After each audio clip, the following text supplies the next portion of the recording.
Jangan orang-orang yang merasa dirinya sebagai seorang habib atau dia berasal dari keturunan Nabi, ya, dari pihak wanita syarifah mulia karena nasabnya. Kalau dia bersikap angkuh sombong, menganggap dirinya suci dan mulia, maka ini yang akan menjatuhkan dirinya sebagaimana yang menjatuhkan Bani Israel. Kalau mereka merasa aman dari azab Allah, orang-orang Yahudi Nasrani juga mengatakan hal yang sama. Wa qalu lan tamassana an-naru illa ayyaman ma'dudat. Mereka bilang sekali-kali kami tidak akan terbakar oleh api neraka kecuali hanya beberapa hari saja. Ini angan-angan mereka. Sedangkan Nabi, keluarga Nabinya, sahabat Nabinya dulu orang yang betul-betul penuh rasa khawatir dan takut. Orang yang terdepan dalam beramal, orang yang paling bersyukur terhadap nikmat Allah Subhanahu wa taala, dan mereka mendidik anak keluarga mereka untuk betul-betul bersikap tawadhu dan merendahkan diri. Ini kemuliaan mereka. Jadi bukan nasab yang mengangkat mereka, tapi apa? Iman ketakwaan mereka yang membuat nasab mereka menjadi mulia.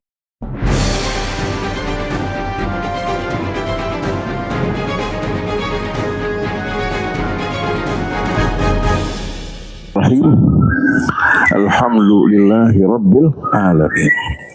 Wassalatu wassalamu ala sayyidina wa nabiyyina Muhammadin wa alihi wa sahbihi wasallam.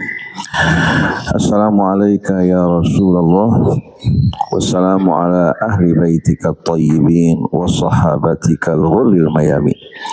Wassalamu alaina wa ala ibadillahi salihin. Wassalamualaikum ayyuhal ikhwatul mu'minun wal akhwatul mu'minat wa rahmatullahi wa barakatuh.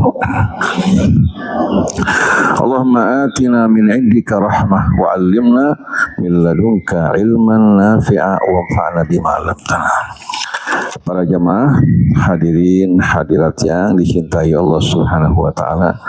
Alhamdulillah pagi hari ini kita dapat kembali berjumpa, berkumpul di bawah naungan Al-Quran Al-Karim. Semoga di hari kemudian nanti Al-Quran akan menjadi juru syafaat yang akan membela kita, yang juga bersaksi bahwa kita adalah orang-orang yang benar-benar mencintai Al-Quran dan menjunjung tinggi kedudukannya. Semoga Allah ajarkan kita ilmu yang bermanfaat bagi kita semua dan jauhkan kita dari segala hal yang akan memalingkan kita dari Allah Subhanahu wa taala, yang memalingkan kita dari jalan yang telah dicontohkan dan ditauladankan oleh Nabi kita Muhammad sallallahu alaihi wasallam. Para jamaah hadirin hadirat yang dimuliakan Allah. Tadi Ustaz Hamzah panjang lebar telah berbicara tentang penyakit hurur yang bisa hadirin sekalian mencelakakan seseorang, yang bisa membuat orang bergabung dan berkumpul bersama syaitan ar-rajim yang bersikap angkuh sombong di hadapan Tuhannya.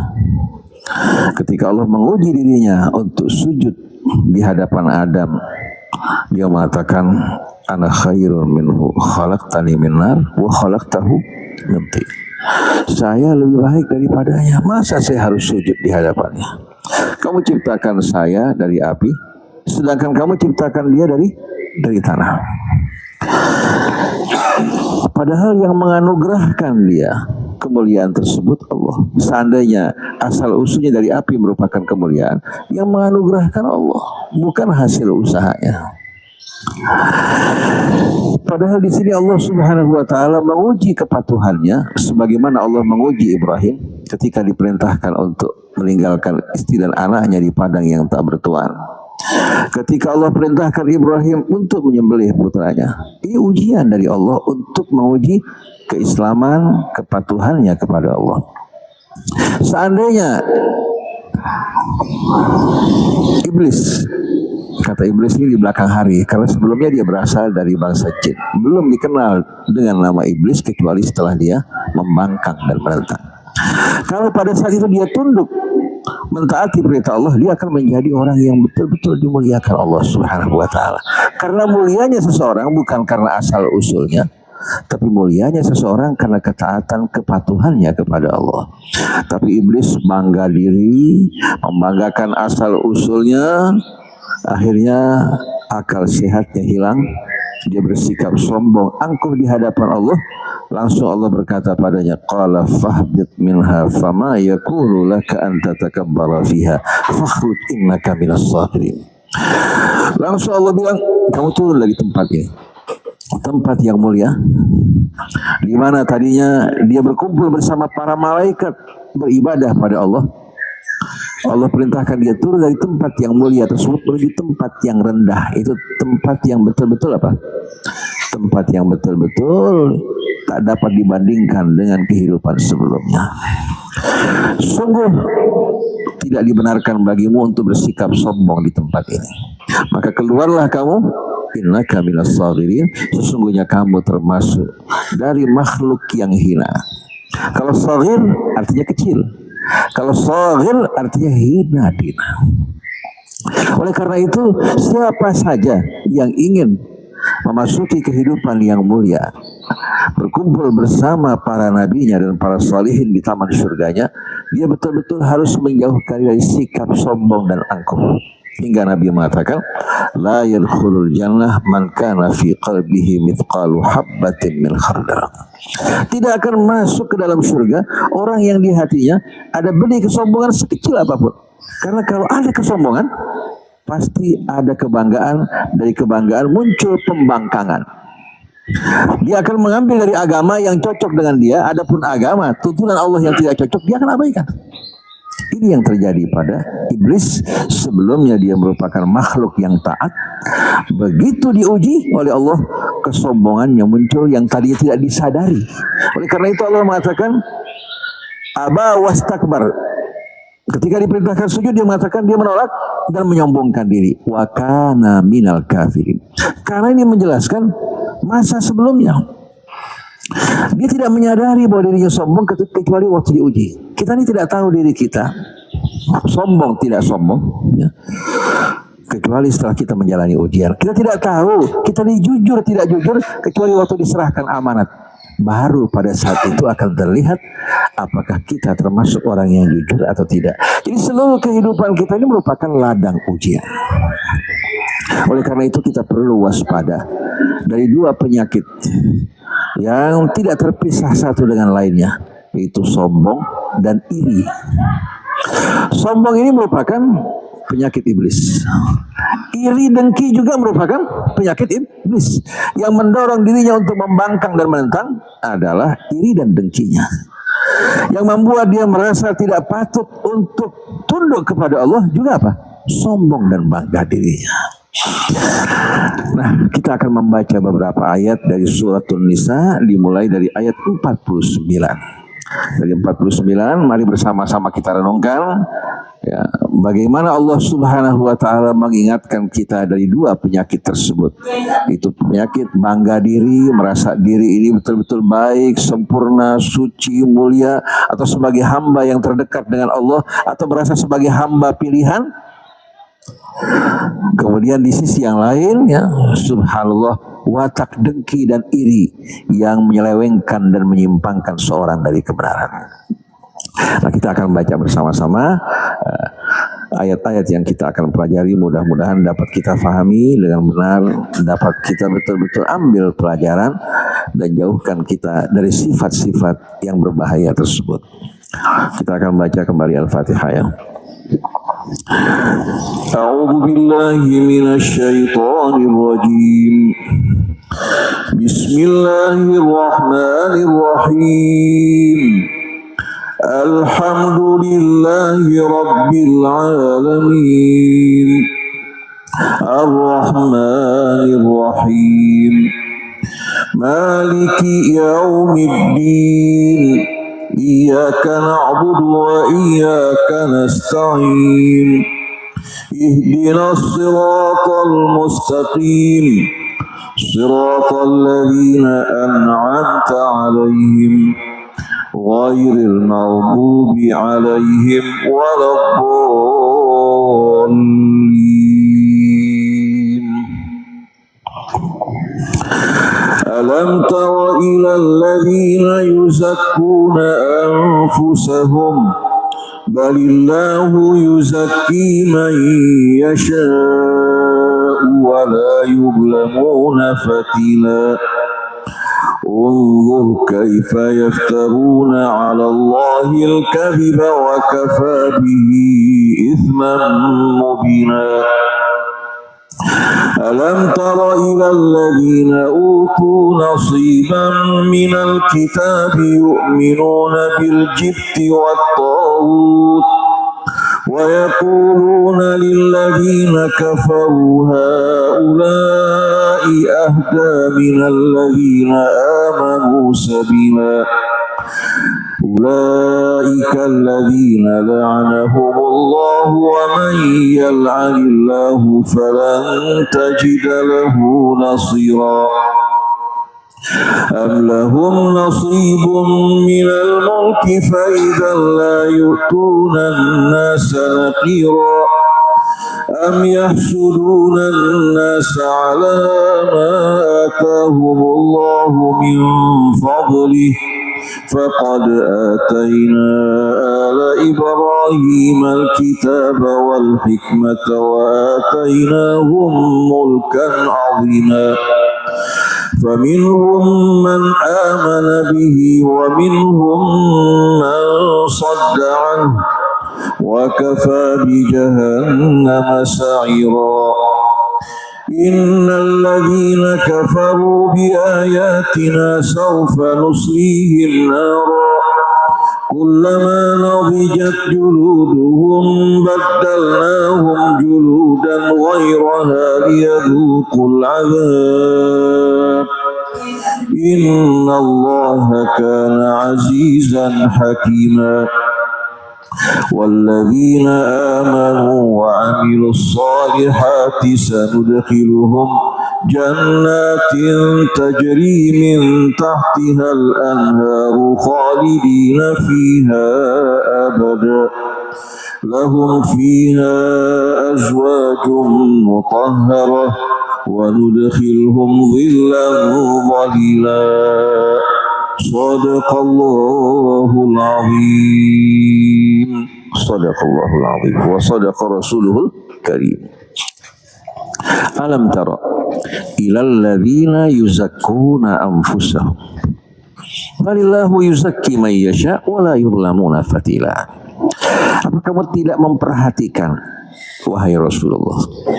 Apa kamu tidak melihat mereka-mereka yang menganggap diri mereka suci, menganggap diri mereka mulia, menganggap seolah-olah mereka berada pada kedudukan yang amat tinggi? Balillahu yuzakki man yasha. Ini semua merupakan tindakan yang tidak benar dan bodoh. Bukan mereka yang menentukan siapa yang suci, siapa yang kotor, siapa yang mulia, siapa yang hina. Balillahu yuzakki man yasha. Tapi Allah Subhanahu wa taala yang akan mensucikan siapa yang dikehendaki. Wala yuzlamuna fatila, dan mereka tidak akan dizalimi sekecil apapun. Fatil di sini ya menunjukkan hadirin sekalian perumpamaan sesuatu yang kecil dan rendah. Mereka tidak akan dizalimi sedikit pun juga. Walaupun kamu menganggap diri kamu suci, menganggap diri kamu mulia, menganggap diri kamu seolah-olah memiliki kafling di surga, semua itu tidak akan berarti apa-apa. Karena yang menentukan adalah Allah. Siapa yang dimaksudkan dengan ayat ini pada saat turunnya? Yang dimaksudkan orang-orang Yahudi, orang-orang Nasrani, yang beranggapan nahnu abna'ullah wa ahibba'u, seperti dalam suratul Maidah, wa qalatil yahud wan nasara nahnu abna'ullah wa ahibba'u. Orang-orang Yahudi Nasrani mengatakan kami adalah kesayangan Allah dan anak-anaknya. Maksudnya kami anak-anak kesayangan Allah. Dijawab oleh Allah, qul falima yu'adzibukum bidzunubikum. Kalau betul kalian sebagai anak-anak kesayangan Allah, kenapa Allah menyiksa, menghukum kalian dengan dosa kalian? Allah Subhanahu wa taala menghukum orang-orang Yahudi dan Nasrani yang ingkar dengan banyak hukuman, di antaranya Allah kutuk mereka menjadi monyet yang hina. Betul tak? Mereka diperbudak oleh Fir'aun dan dianiaya kalau bukan pertolongan Allah Subhanahu wa taala. niscaya mereka akan tetap dalam kehinaan. Kemudian mereka diserbu oleh pasukan Nebukadnezar dari Babilonia yang menghancurkan mereka. Mereka juga diserbu oleh Alexander Al-Makedonia. Mereka disiksa, dianiaya juga pada masa Raja Romawi Titus pada tahun 70 Masehi. Mereka terus berkali-kali mengalami kehinaan setiap mereka ingkar. Kalau betul-betul kalian anak kesayangan Allah, kenapa Allah menyiksa kalian dengan dosa kalian? Bal antum basyarum mimman khalaq. Kalian gak ada bedanya dengan manusia yang lain yang diciptakan Allah. Kemuliaan kalian tergantung syukur kalian dan ketaatan kalian, bukan karena nasab kalian. Sebagaimana ini merupakan peringatan bagi Bani Israel, peringatan juga bagi keluarga keturunan Nabi kita Muhammad SAW. Jangan orang-orang yang merasa dirinya sebagai seorang habib atau dia berasal dari keturunan Nabi, ya, dari pihak wanita syarifah mulia karena nasabnya. Kalau dia bersikap angkuh sombong, menganggap dirinya suci dan mulia, maka ini yang akan menjatuhkan dirinya sebagaimana yang menjatuhkan Bani Israel. Kalau mereka merasa aman dari azab Allah, orang-orang Yahudi Nasrani juga mengatakan hal yang sama. Wa qalu lan tamassana an-naru illa ayyaman ma'dudat. Mereka bilang sekali-kali kami tidak akan terbakar oleh api neraka kecuali hanya beberapa hari saja. Ini angan-angan mereka. Sedangkan Nabi, keluarga Nabinya, sahabat Nabinya dulu orang yang betul-betul penuh rasa khawatir dan takut. Orang yang terdepan dalam beramal, orang yang paling bersyukur terhadap nikmat Allah Subhanahu wa taala, dan mereka mendidik anak keluarga mereka untuk betul-betul bersikap tawadhu dan merendahkan diri. Ini kemuliaan mereka. Jadi bukan nasab yang mengangkat mereka, tapi apa? Iman ketakwaan mereka yang membuat nasab mereka menjadi mulia. Dulu sebelum Islam bangsa Arab bagaimana? Tenggelam dalam kejahiliaan. Betul tidak? Begitu mereka beriman pada Allah, iman mereka yang memuliakan nasab mereka. Bila sebelum beriman hamba sahaya, tapi begitu dia beriman bertakwa, duduk sejajar dengan Nabi kita sebagai sahabat mulia beliau. Salman Al-Farisi datang dari Persia, seorang yang tidak dikenal sebelum dia beriman. Begitu dia beriman, Rasulullah masukkan dia dalam keluarga Nabi-Nya. Jadi kesempatan terbuka bagi setiap orang untuk masuk ke dalam golongan yang mulia dengan iman, ketakwaan, dan ketaatan. Tapi siapa yang diberikan kemuliaan nasab, kedudukan, tapi tidak disyukuri, maka orang seperti ini orang yang menjatuhkan dirinya, bukan dijatuhkan Allah. Oleh karena itu Allah berfirman pada akhir surat Muhammad, wa in tatawallaw, kalau kalian berpaling, kalian wahai keluarga Nabi-Nya, wahai bangsa Arabnya, atau wahai kaum musliminnya, kalau kalian berpaling tidak menyambut seruan Allah, Allah akan gantikan kalian dengan kaum yang lain. Yastabdil qauman ghairakum thumma la yakunu amsalakum. Kemudian mereka tidak seperti kalian. Dalam perjuangan menghadapi Israel, sebagian besar negara-negara Arab duduk berpangku tangan. Bahkan Emir Saudi Muhammad bin Saud datang ke Israel memberikan dukungan, termasuk raja-raja mereka. Apakah Allah Subhanahu wa taala akan mendiamkan mereka? Tidak. Di sini ujian yang menentukan apakah mereka orang-orang yang beriman, apakah bukan orang-orang yang beriman. Tahu-tahu dari Indonesia yang jauh ternyata mengirimkan para dokter, membangun rumah sakit, memberikan dukungan buat mereka. Ini kemuliaan buat orang-orang kita di Indonesia yang mempunyai kecintaan kepada saudara mereka di Palestina, padahal bukan satu bangsa. Ini pelajaran buat kita agar kita tidak tertipu oleh syaitan. Tapi begitu orang-orang membanggakan diri mereka, akan menjadi jebakan syaitan dan berkumpul bersamanya. Mulai kalau dia tidak dihormati, tidak dihargai, ya, atau perhatian jauh dari mereka, akan muncul kedengkian dan kebencian. Saya ingin bertanya pada Bapak Ibu, anak Adam, anak langsungnya tega membunuh saudaranya. Apa kira-kira yang mendorong dirinya untuk membunuh saudaranya? Karena rasa dengki. Persembahan saudaranya diterima, persembahan ini tidak diterima, langsung dia mengatakan qala la aqtulannak, aku akan membunuh engkau. Dijawab oleh saudaranya untuk menyadarkan dia, qala innama yataqabbalullahu minal muttaqin. Allah hanya menerima dari orang yang bertakwa. Kalau kamu ingin diterima, bertakwa pada Allah. Tapi dia tidak terima gara-gara kamu, amal saya tidak diterima. Lain basatta ilayya yadaka litaktulani ma'ana bibasiti yadiya ilayka liaktulak inni akhafullah rabbal alamin. Kalau kamu mengulurkan tangan kamu untuk membunuh saya tidak akan mengulurkan tangan saya untuk membunuh kamu. Saya takut kepada Allah Tuhan semesta alam. Tapi apa? Rasa dengki membakar dirinya, menghilangkan akalnya. Fatawa'at lahu nafsuhu qatla akhihi faqatalahu fa asbaha minal khasirin. Dia terbawa oleh nafsunya, akhirnya membunuh saudaranya.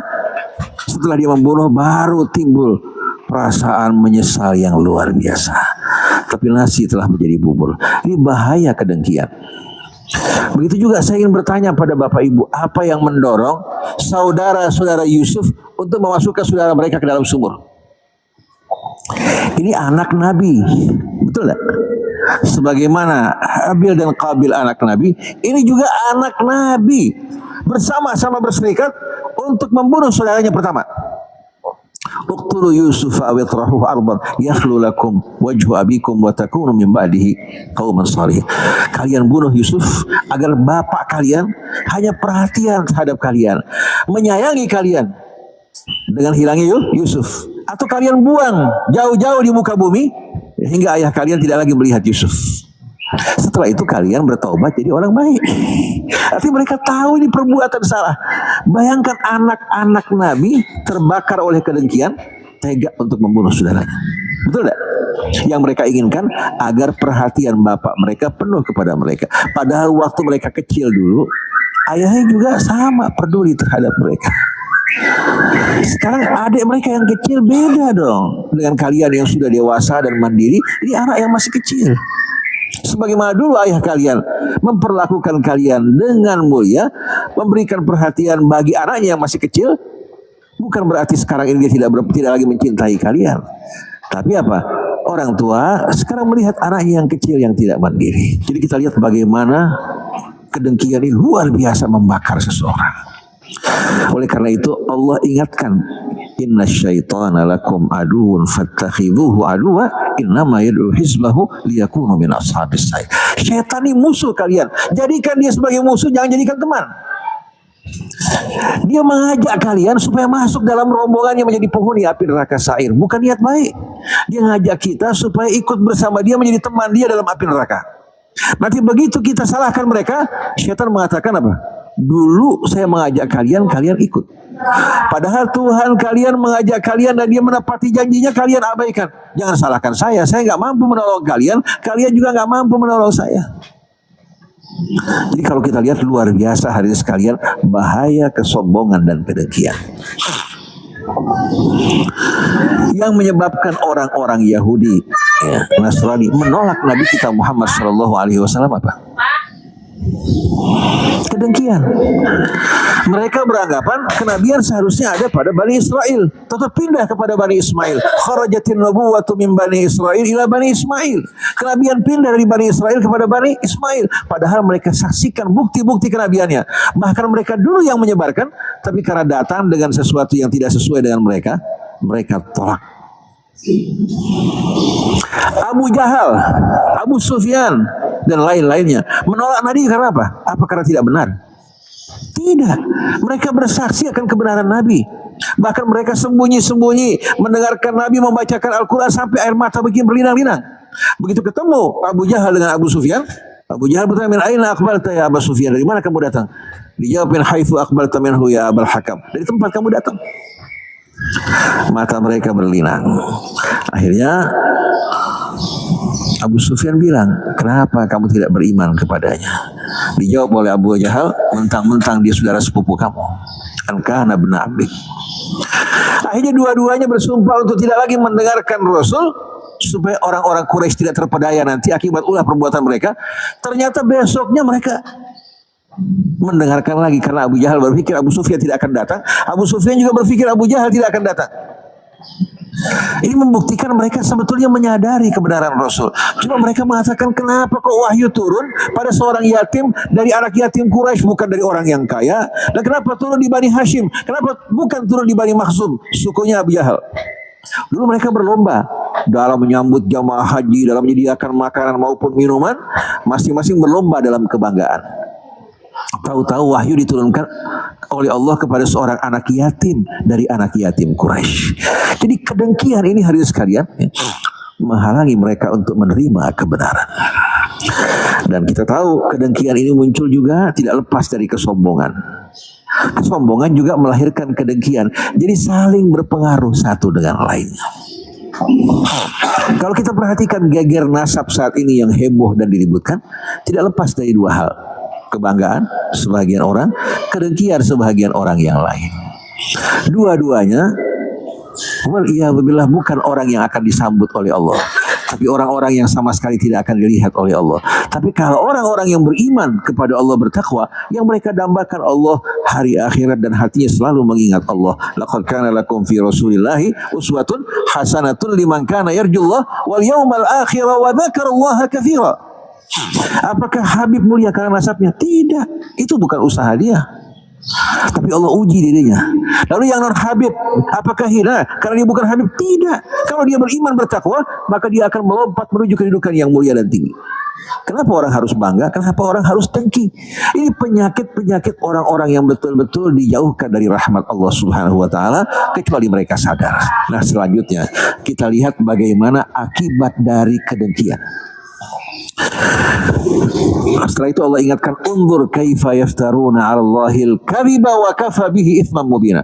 Lihat wahai Rasulullah, bagaimana mereka mengada-adakan kebohongan. Kami. Kemudian yang bangga mengatakan kami begini, kami begitu. Yang dengki mulai juga mengada-adakan kebohongan.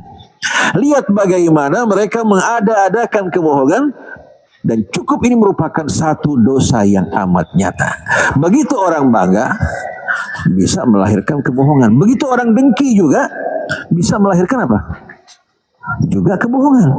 Wa ainur ridha an kulli aibin kalilatun walakin aina sukhti tubdil masawiya. Orang kalau cinta, semua yang jelek gak kelihatan. Tapi kalau benci, semua yang baik tidak akan terlihat, yang kelihatan hanya yang buruk. Betul tidak? Jadi begitu orang dengki, maka dia tidak akan lihat kebaikan orang yang dia dengki. Begitu juga begitu seorang mulai bangga diri, ya, dia hanya melihat kebesaran dirinya, kemuliaannya. Dia lupa untuk mengoreksi dirinya, padahal seharusnya seorang hamba yang benar itu selalu mengoreksi dirinya. Bukan matanya melihat aurat orang lain yang diperhatikan kekurangannya dan berusaha memperbaiki dirinya. Kemudian dia tidak akan pernah merasa iri terhadap nikmat yang Allah berikan pada orang lain, karena kekayaan Allah melimpah. Kalau dia nggak dapat di sini, dia bisa dapat dari yang lain. Betul nggak? Kenapa dia harus iri terhadap pemberian Allah yang ada pada seseorang, padahal dia bisa mendapatkan pemberian-pemberian yang lain? Manifestasi dari kedengkian orang-orang Yahudi. Ya.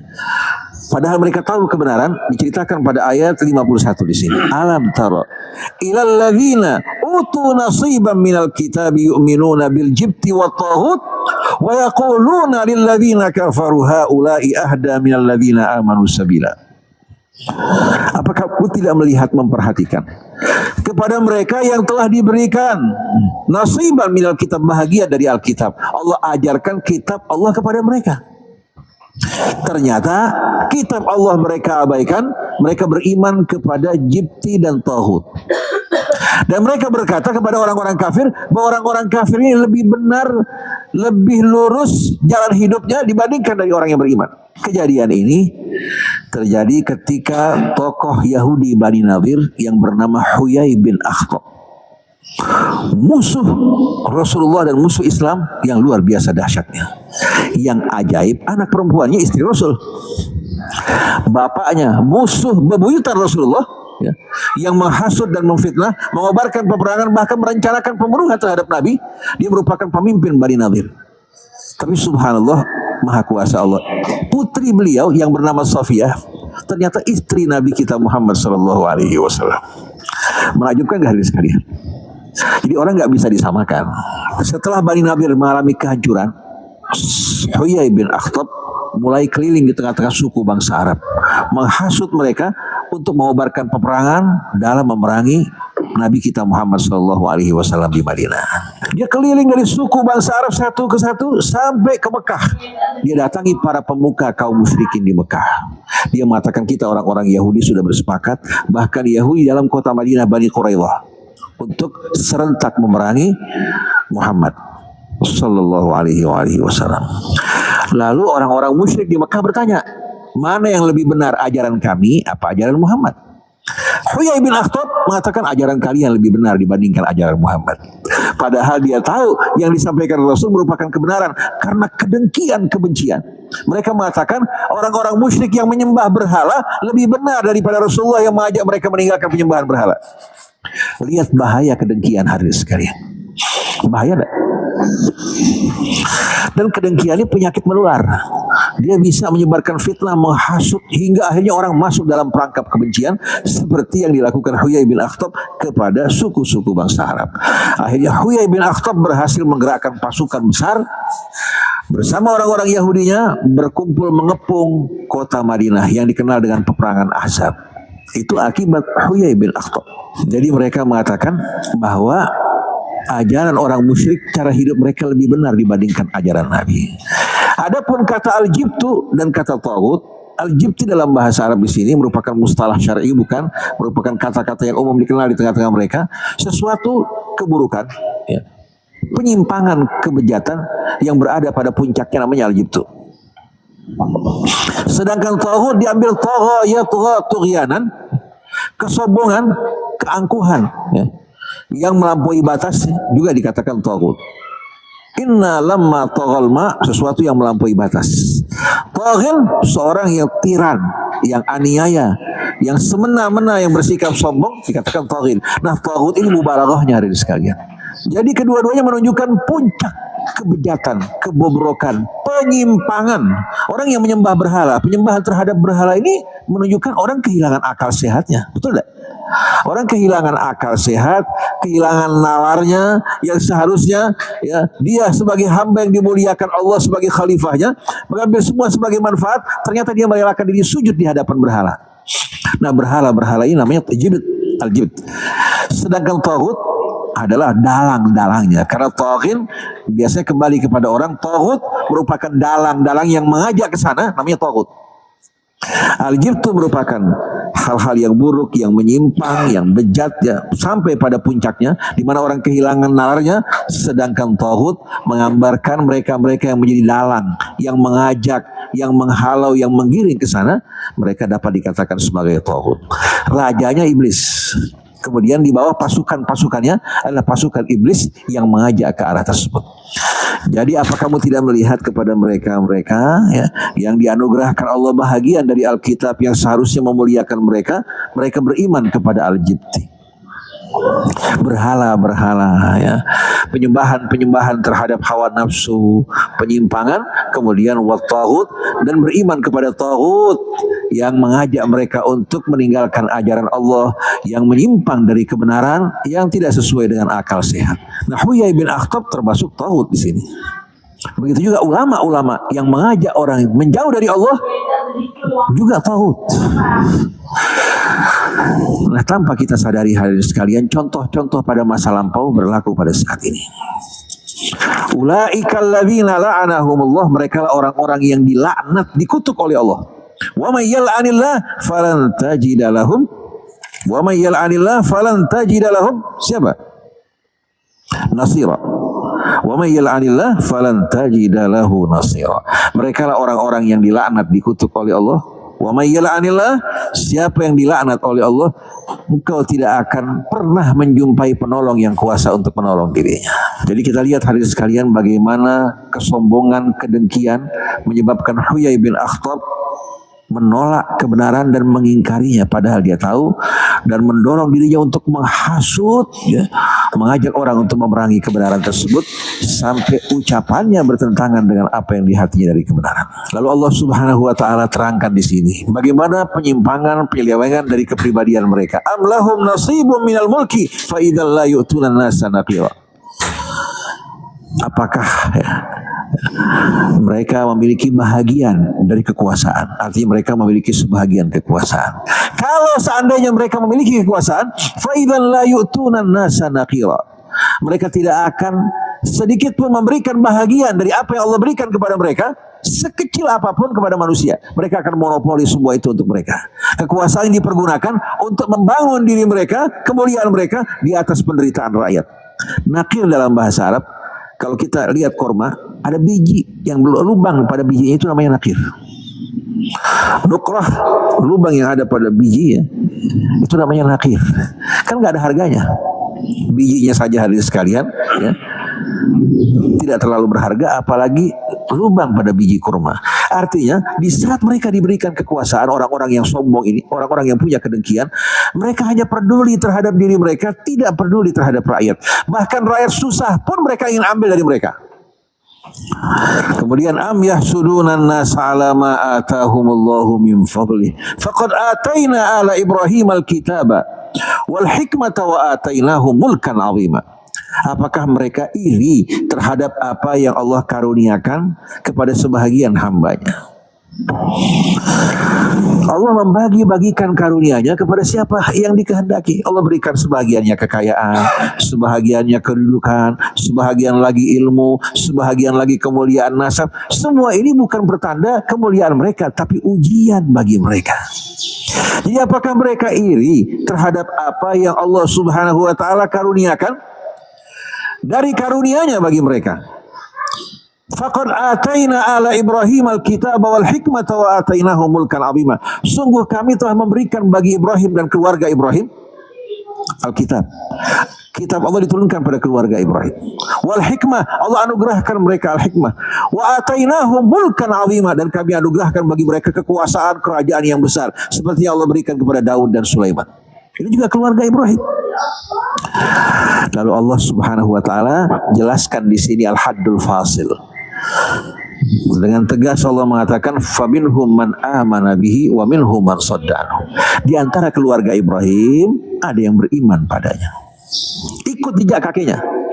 Wa minhum man sadda anhu, di antaranya ada yang berpaling meninggalkan sang kakek, tidak mengikuti jalannya. Wa kafa bi jahannam sa'ira, dan cukup api neraka sebagai apa? Api neraka jahanam sebagai tempat yang akan menjadi kediamannya, tempat yang menyala-nyala membara-bara, sebagai tempat bagi yang ingkar dan berpaling, walaupun keluarga Ibrahim. Begitu juga walaupun keluarga Nabi kita Muhammad sallallahu alaihi wasallam.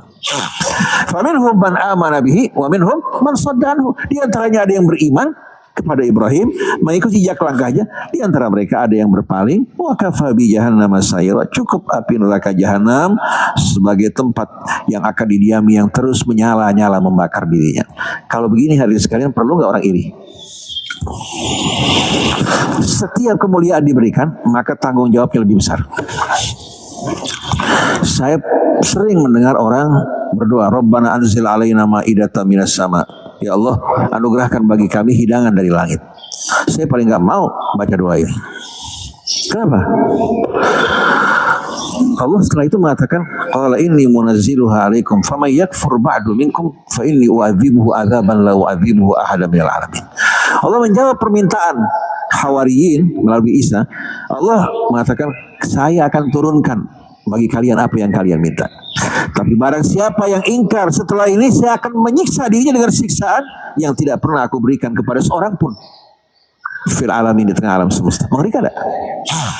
Jadi kalau seandainya seorang mendapatkan kemuliaan ilmu, diberikan kemuliaan nasab, tapi dia tidak bersyukur dan mengamalkan ilmunya, bayangkan betapa mengerikannya keadaan tersebut.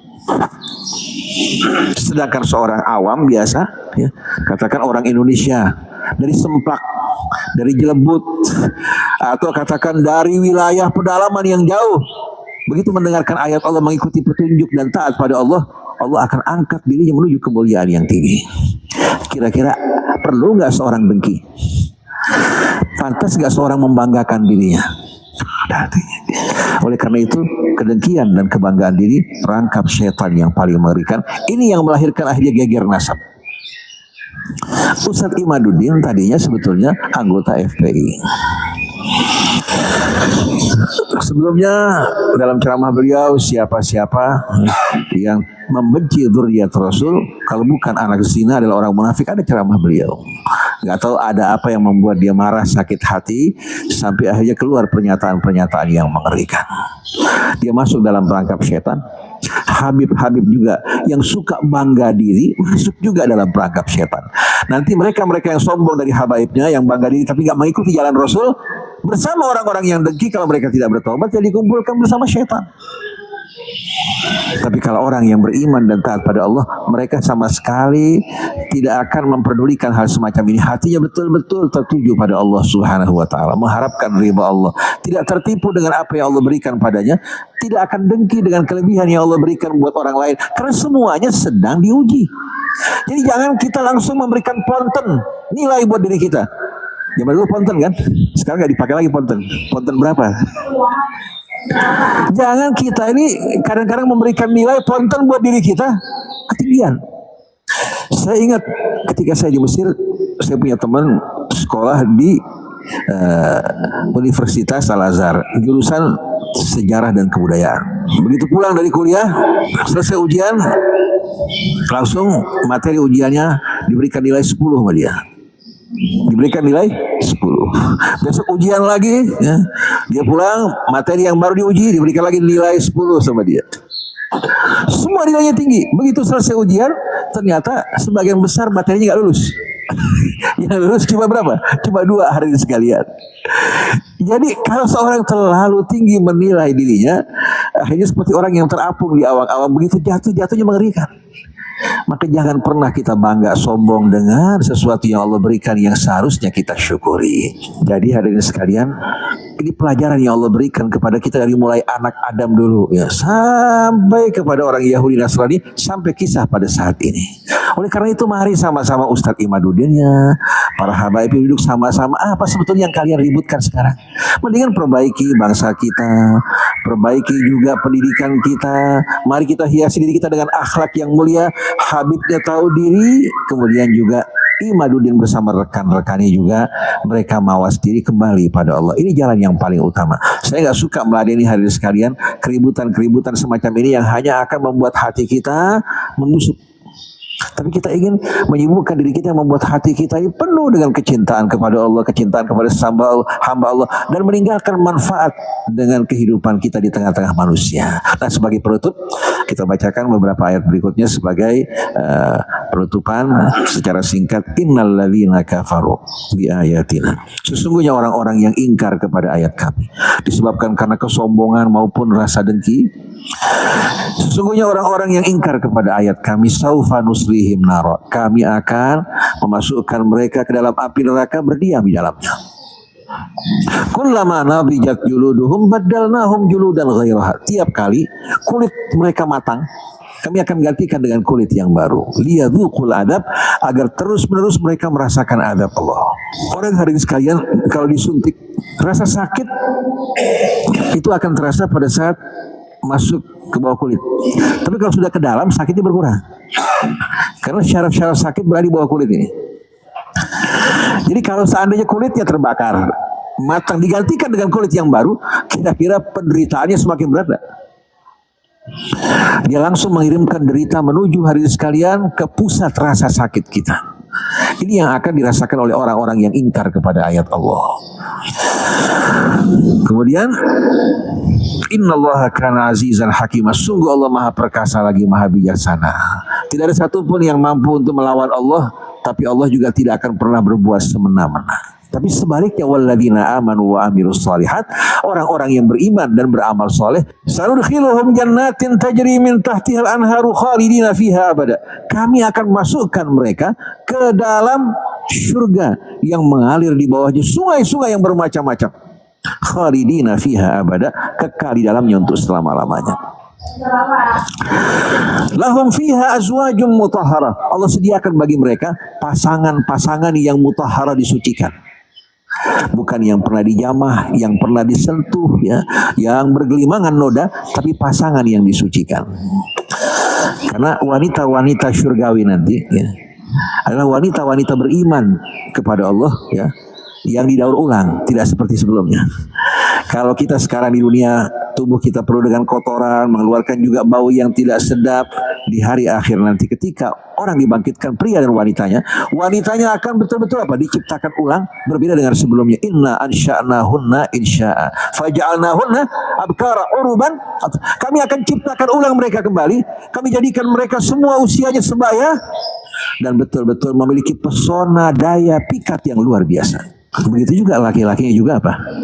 Mereka akan diciptakan ulang kembali. Wanita yang suaminya beriman, dia beriman, dikumpulkan bersama-sama. Tapi kalau dia beriman, suaminya tidak, Allah gantikan dengan suami yang lain. Begitu juga pria yang beriman, istrinya tidak beriman, mereka akan dipisahkan. Dan ketahuilah, bidadari surga sebetulnya wanita-wanita yang beriman, yang akan hari sekalian mendapatkan kedudukan yang mulia di sisi Allah Subhanahu wa Ta'ala. Kira-kira ibu-ibu mau jadi bidadari nggak ibu sekalian? Bapak-bapaknya insya Allah jadi bidadari juga semuanya, mudah-mudahan yang soleh. Jadi sebetulnya ada orang wanita bilang, enak dong laki-laki dapat bidadari kita. Sebetulnya Allah akan memasangkan mereka dengan penuh keadilan, akan memasangkan mereka dengan pasangan-pasangan yang akan membahagiakan mereka. Tidak lagi ada kecemburuan, tidak lagi ada kedengkian. Yang membuat hidup tidak bahagia itu perasaan dengki, kebencian, betul tidak? Maka biasakan sebelum masuk ke surga dari sekarang ibu sekalian bahwa bersihkan kebencian, kedengkian dan permusuhan. Taburkan rahmat di tengah-tengah manusia. Kita walaupun tinggal di gubuk sempit-sempitan bersama keluarga kita, kalau hati kita penuh dengan rahmat, hidup kita bahagia. Ada yang tinggal di istana tapi hatinya dikuasai kebencian, permusuhan, apa nikmatnya? Nah, di sini kita lihat Allah tambahkan lahum fiha azwajum mutahharah. Bagi mereka Allah sediakan pasangan yang disucikan. Wa nudkhiluhum dhillan dhalila, kami masukkan mereka di bawah naungan yang teduh yang akan menaungi mereka. Sebagai penutup dari dua ayat ini, orang kafir ketika dimasukkan ke neraka Allah menggunakan saufa. Tapi orang yang beriman menggunakan sin, sanudkhiluhum. Kalau saufa itu menunjukkan apa? Waktu yang lama. Kalau sanudkhiluhum menunjukkan spontan dan langsung. Kenapa? Orang-orang yang ingkar dikasih kesempatan sama Allah untuk taubat. Kesempatan untuk taubat kembali pada Allah. Sedangkan orang yang beriman, Allah segerakan mereka masuk ke dalam surga dengan rahmatnya dan kasih sayangnya. Perbedaan uslub di sini menunjukkan betapa besar rahmat Allah yang memberikan kesempatan. Orang ingkar, orang durhaka, orang berbuat kemaksiatan, Allah kasih kesempatan. Oleh karena itu kita ingin di tengah-tengah fitnah yang sedang berkobar, yang membakar sebahagian orang, sampai muncul pernyataan-pernyataan yang tidak waras dari dua belah pihak, ya, baik kalangan habaibnya maupun nur habaibnya. Mau kemana kita pergi? Mau dibawa kemana kita pada akhirnya? Sibukkan diri kita dengan hal-hal yang bermanfaat. Oleh karena itu kita harapkan mudah-mudahan baik Ustaz Imaluddinnya, ya, Allah berikan kesadaran